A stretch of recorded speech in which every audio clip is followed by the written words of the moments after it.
नबी करीम सल्लल्लाहु अलैहि वसल्लम यतीम पैदा हुए और अपने दादा फिर चचा की कफ़ालत में परवरिश पाई। वालिद से विरासत में जो कुछ मिला था उससे कुछ होने वाला ना था, लिहाजा यूँ ही आप हल्के फुल्के काम के लायक हुए अपने रज़ाई भाइयों के साथ दियारे बनी साद में बकरियां चराने लगे।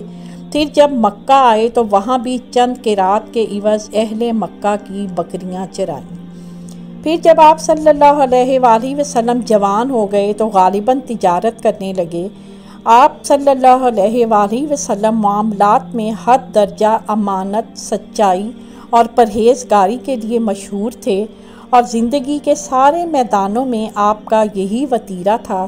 चुनाचे आपका लक़ब ही सादिक और अमीन पड़ गया। हम आपके ख़यालात आज के मौजू पर सुनना चाहते हैं। आप इस तालीम को अपनी ज़िंदगी में कैसे शामिल करते हैं?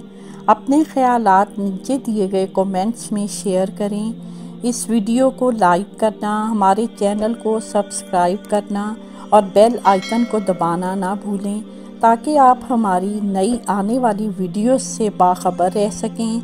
आपकी कीमती राय हमारे लिए अहम है और हम हर कमेंट को पढ़ते हैं। इस वीडियो को देखने का शुक्रिया।